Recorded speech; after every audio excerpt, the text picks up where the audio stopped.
Bab 1407. Menjinakkan monster spiritual.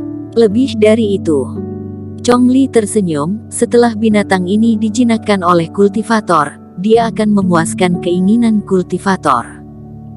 Laut hantu ini sangat besar, berisi pusaka dewa, batu roh dan sebagainya.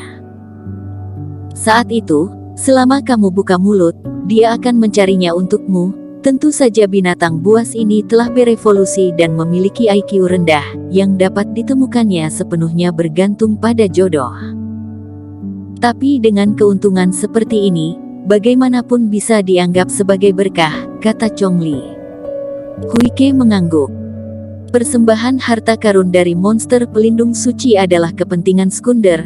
Jika menjinakkannya, bisa menyeberangi laut hantu sesuka hati, itu hal yang luar biasa.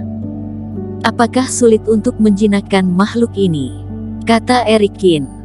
Tidak mudah. Alasan utama adalah karena tidak bisa menggunakan reiki apapun, hanya bisa mengandalkan tubuhmu.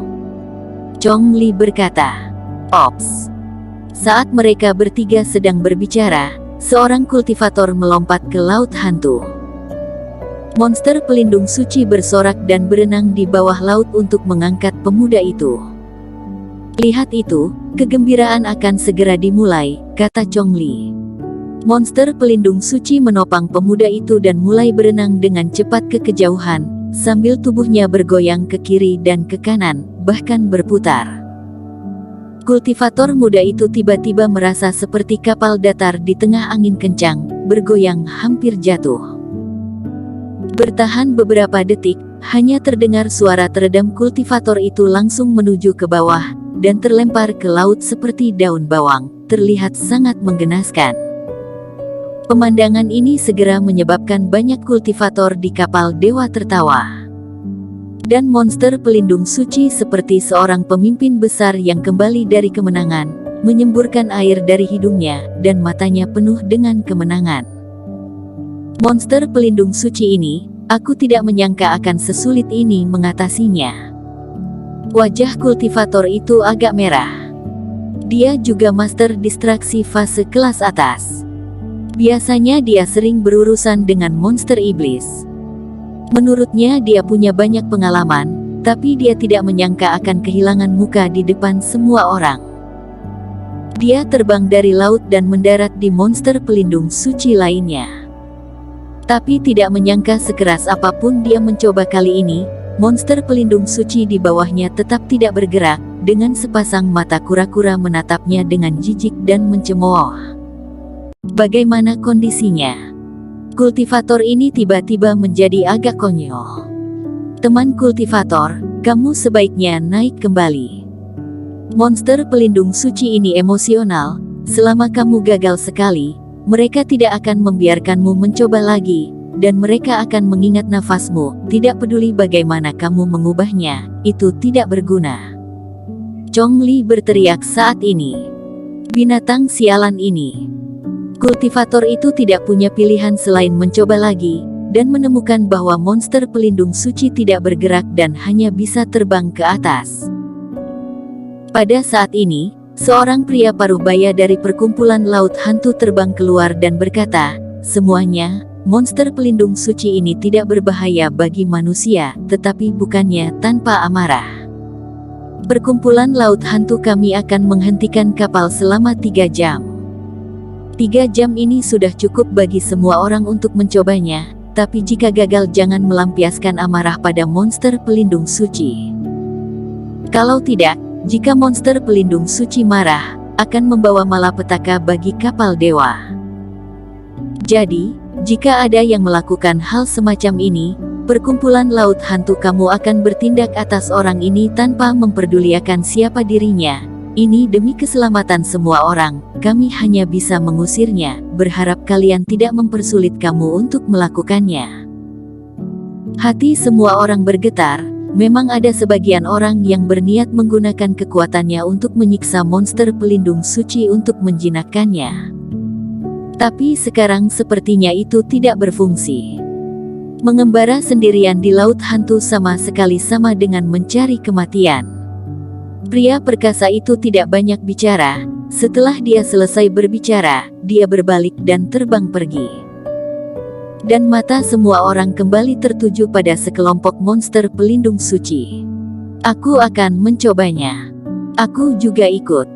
Beberapa kultivator bersemangat dan terbang ke bawah.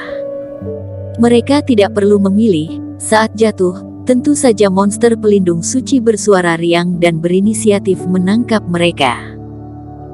Namun, karena monster pelindung suci terus melaju, tidak satupun dari kultivator ini dapat menahan waktu selama beberapa menit, dan mereka semua menjadi panik. Monster pelindung suci ini cukup menarik. Bagian atas kapal dewa.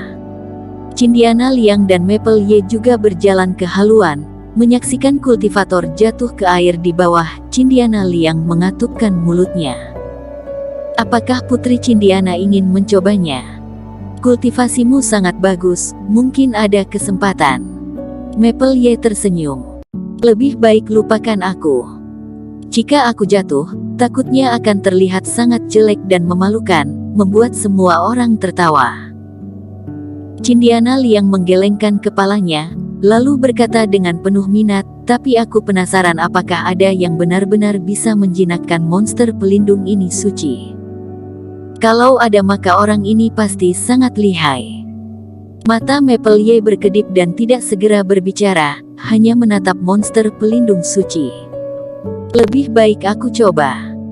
Melihat lusinan kultivator gagal sebelum dan sesudahnya, di kapal dewa tiba-tiba terdengar suara tawa. Aku sudah lama menontonnya, kalian sama sekali tidak mengerti seni menjaga binatang, bagaimana kalian bisa sukses dengan cara ini? Ketika semua orang melihat ke atas, mereka melihat seorang pria botak berpakaian kulit binatang yang tertawa dan melompat ke bawah. Kemudian dia duduk dengan kokoh di atas monster pelindung suci.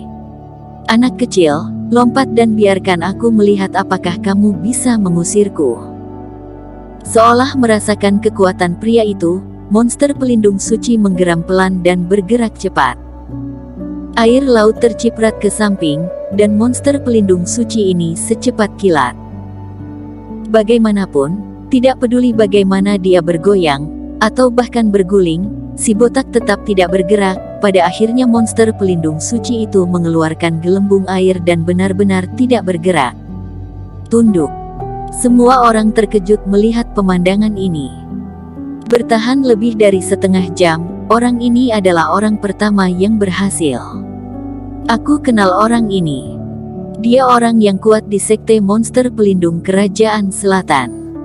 Dia pernah menjinakkan naga sisik yang hampir berubah menjadi binatang dewa. Dia sangat sakti. Tidak heran, tapi kita tidak punya pengalaman di bidang ini, khawatirnya ini akan sulit. Diperkirakan hanya orang ini di kapal kita yang bisa berhasil menjinakkan binatang itu. Maple Ye mencibir saat dia mendengar diskusi dari semua orang di bawah. Putri Cindiana, tunggu aku menjinakkan binatang buas ini dan minta dia mencari salah satu mutiara laut hantu yang paling indah untukmu. Dia melompat ke bawah. Itu jenius keluarga Ye dari wilayah utara, dia juga bertindak. Saat Maple Ye jatuh, semua orang menjadi bersemangat lagi. Sekarang karena semakin banyak orang gagal, hanya yang kuat yang dapat membangkitkan minat semua orang. Saudara, kamu baru saja berhasil mengatasi binatang buas ini. Menurutmu apakah Tuan Muda Ye bisa sepertimu? Lalu si botak terbang di atas kapal dewa itu, dan seseorang langsung bertanya dengan rasa ingin tahu. Si botak dari sekte monster pelindung juga tidak ambigu. Dia melirik beberapa kali sebelum menggelengkan kepalanya dan berkata, Tuan Muda Ye ini takutnya akan sulit. Kenapa? Dia tidak cukup kuat. Bukan. Si botak tersenyum misterius, tapi tidak berkata lebih jauh. Teman kultivator, bicarakan saja. Seorang kultivator tersenyum pahit, aku telah gagal, dan kamu telah berhasil. Tidak banyak kesempatan melintasi laut hantu di masa depan, kami berjanji tidak akan menyebarkan keluar, bisa kan? Oke, kalau begitu aku tidak akan menyembunyikannya. Si botak menyeringai, melihat tidak banyak kultivator di sebelahnya. Jadi dia menunjuk ke monster pelindung suci di bawah Maple Y dan berkata, "Kamu perhatikan, apa perbedaan monster pelindung suci ini dari yang lain?" Kultivator di sebelahnya kaget, ketika dia melihat dengan hati-hati. Dia terkejut menemukan bahwa monster pelindung suci yang terus-menerus bergetar dan berjuang di bawah Maple Y memiliki sedikit warna ungu pada pola di punggungnya. Pola ungu ini berarti monster pelindung suci adalah yang terkuat di ras mereka. Monster pelindung suci ini lebih kuat, tentu saja lebih sulit untuk dijinakkan. Bersambung.